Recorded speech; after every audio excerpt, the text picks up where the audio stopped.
साथियों, दोपहर से आप लोग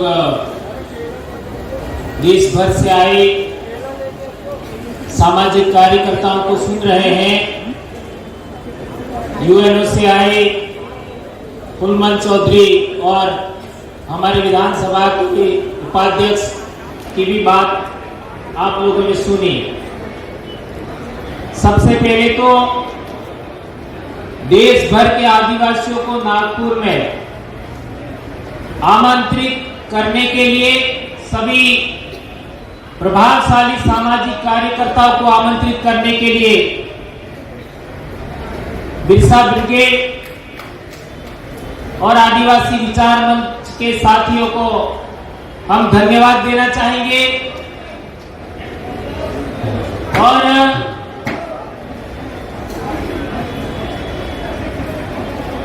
थोड़ा मंच में ठीक रहोगे तो मैं बोलूं।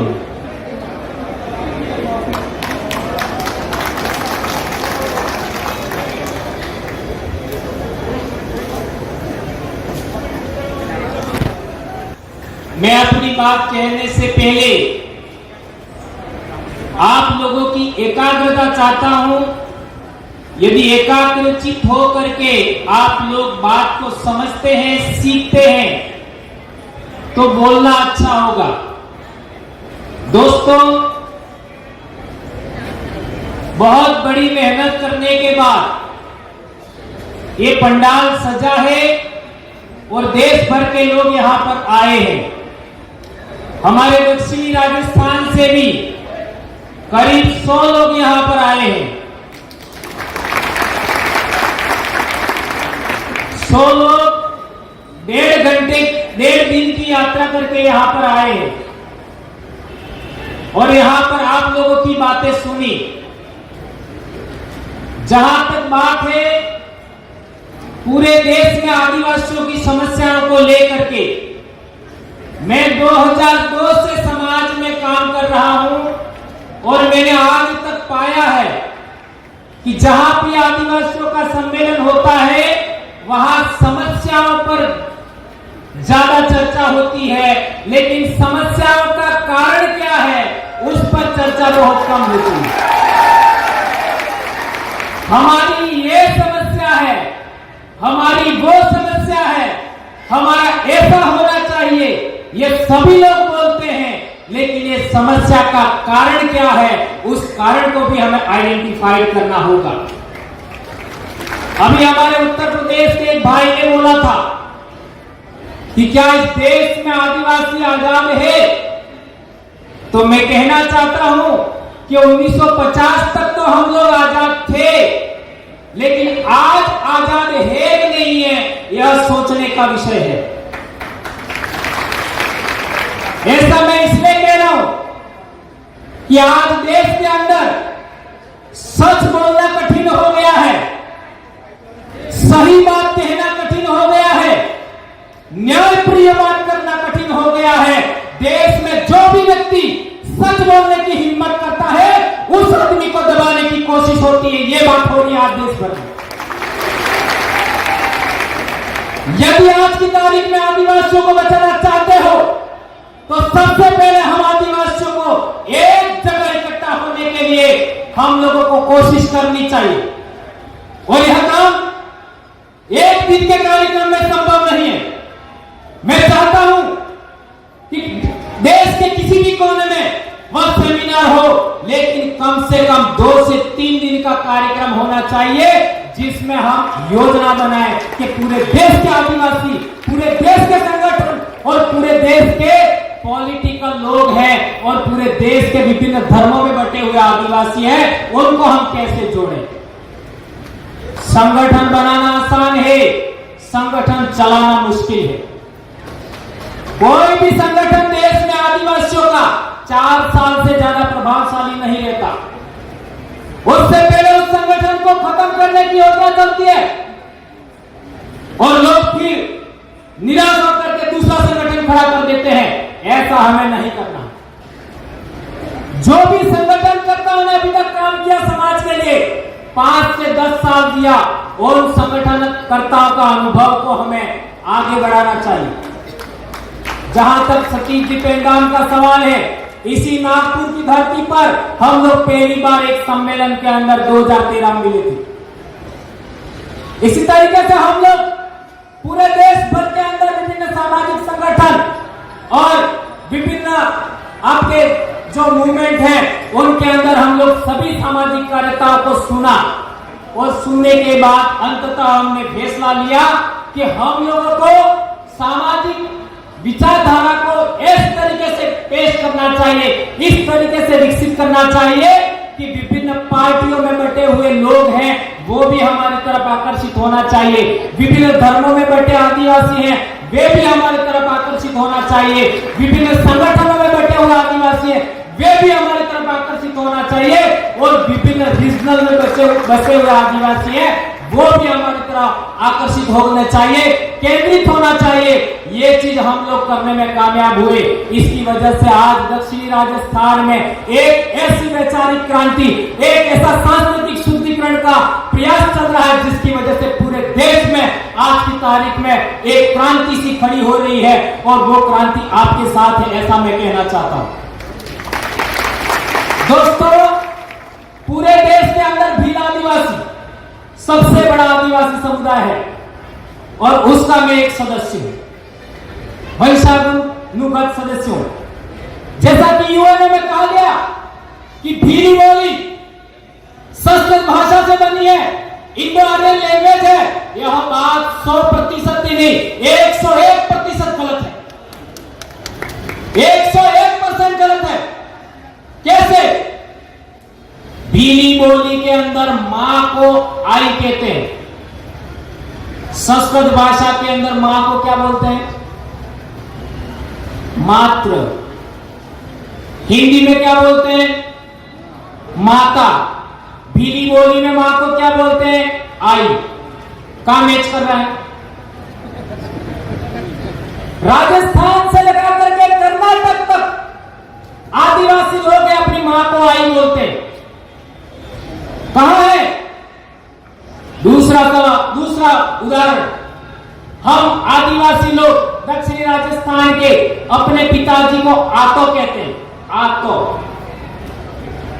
संस्कृत भाषा के अंदर पिताजी को क्या बोलते हैं? पित्र। हिंदी में क्या बोलते हैं? पिता। कहां मैच कर रहा है? मैच नहीं कर रहा है। भीली बोली के अंदर बहुत सारे ऐसे शब्द हैं जिसको हिंदी में लिखा नहीं जा सकता, जिसको संस्कृत में लिखा नहीं जा सकता, इवन अंग्रेजी में भी लिखना संभव नहीं है। बहुत सारी महिलाओं के नाम मीरा होता है, मीरा। मीरा को आप हिंदी में नहीं लिख सकते, अंग्रेजी में नहीं लिख सकते, संस्कृत में नहीं लिख सकते। इसी तरीके से दो नदियां या दो नाले मिलते हैं, उस जगह को बेल कहते हैं। बेल, बेल शब्द को आप हिंदी में नहीं लिख सकते, संस्कृत में नहीं लिख सकते, अंग्रेजी में नहीं लिख सकते। कैसे कह सकते हो आप भीली बोली है, वह संस्कृत भाषा से निकली है या फिर इंडो आर्यन लैंग्वेज है? और एक इंपॉर्टेंट बात कहना चाहता हूं कि हमारी बोली के अंदर बकरी को बाकरू ऐसा भी कहते हैं और हिंदी में बकरी कहते हैं और संस्कृत में अजा कहते हैं। तो ऐसे शब्दों का चयन करके बाकरू बकरी ऐसा शब्दों का चयन करके इन लोगों ने कहा होगा कि भीली है वो इंडो आर्यन है या संस्कृत से निकली है, ऐसा कहा होगा। तो मैं आपको कहना चाहता हूं, मेरी अनपढ़ मां जो कभी स्कूल नहीं गई वो बकरी को ये दो शब्द इस्तेमाल करती है, बाकरो और साओ। साओ, साली। ये राजस्थान से छत्तीसगढ़ तक साली या छेली बोलते हैं बकरी को। सही कह रहा हूं, गलत कह रहा हूं? तो साओ ये ओरिजिनल भीली वर्ड है, ये ओरिजिनल इंडिजिनस स्पीचेस का पार्ट है। बकरी है यानी बाकरू जो हम बोलते हैं, यह शब्द ये संस्कृतिकरण की वजह से, लैंग्वेज का संक्रमण होने की वजह से आया होगा, ऐसा कहा जा सकता है। एक और बीली बोली में एक शब्द है, हम आदिवासी कैसे हैं, उसके लिए हमारे वहां एक कहावत सी है, वो आपके सामने में रखना चाहता हूं। आदुआद धूल मूल धनी भील, ऐसा बोलते हैं। आदुआद, आदुआद का मतलब होता है अनादिकाल से। धूल मूल यानी इस मिट्टी के धनी यानी मालिक भील, ऐसा बोलते हैं। यह हमारे गीतों में मिलता है, यह हमारी कहावतों में मिलता है, यह हमारे जो आपका क्या कहते हैं पूजा के मंत्र होते हैं, सुमिरन मंत्र होते हैं, उनमें भी मिलता है। आदुआद धूल मूल धनी भील, यह अनपढ़ लोग बोलते थे। आज की तारीख में पढ़ा लिखा इंसान है, वह अपने आप को आदिवासी कहने से शर्मा सकता है, लेकिन अनपढ़ आदिवासी थे, इस शब्द को बोलते थे। इसी तरीके से एक और उदाहरण, मैं बोली पर ज्यादा बोलना चाहता हूं। एक और उदाहरण, गाय को गौ कहते हैं, हिंदी में गाय कहते हैं, हमारी बोली के अंदर डाही बोलते हैं। कहां मैच कर रहा है? भैंस, भैंस को बोलो संस्कृत भाषा में महिष बोलते हैं, हमारे डूबी बोलते हैं। कहां मैच कर रहा है बताइए?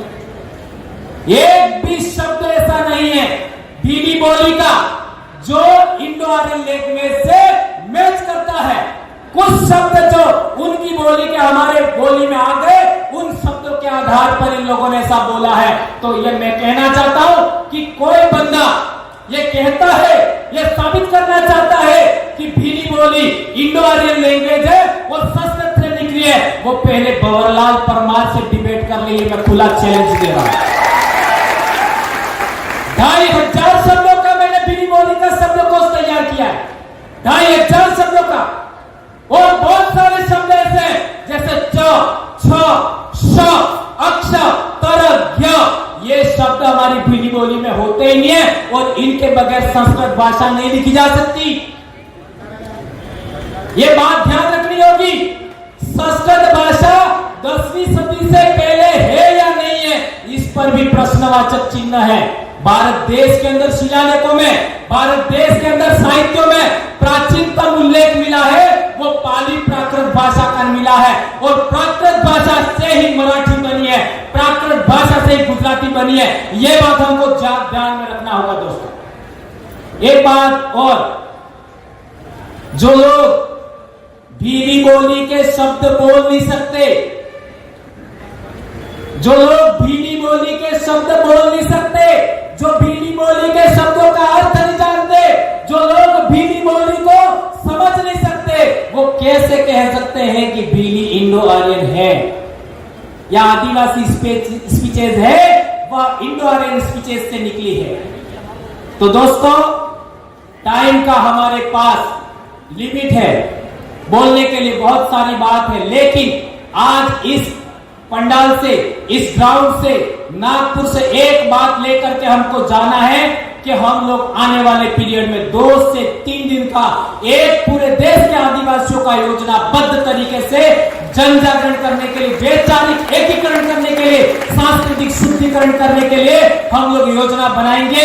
ऐसा मैं आह्वान करता हूं और सतीश जी से कहना चाहता हूं, इस तरीके का रोडमैप और सभी कार्यकर्ताओं को रोडमैप बना करके सबको पुनः इसी नागपुर की धरती पर आह्वान करना चाहिए। हम लोग पिछले 13 सितंबर को 100 से 150 लोग छत्तीसगढ़ रायपुर गए थे। यदि ये अनाउंस पहले हो जाता तो ये जितनी संख्या दिख रही है, इतनी तो अकेले राजस्थान से होती है, अकेले राजस्थान से। इतनी सी बात मैं कहना चाहता हूं। धन्यवाद। जय जोहार। एक नारा हो जाए, जय जोहार का नारा है। 2 हाथ ऊंचा करके, मेरी आवाज बहुत भारी है। जय जोहार का नारा है, जय जोहार का नारा है। आदि अबू आदि सुन रहे, अबू आ रहा है। धन्यवाद।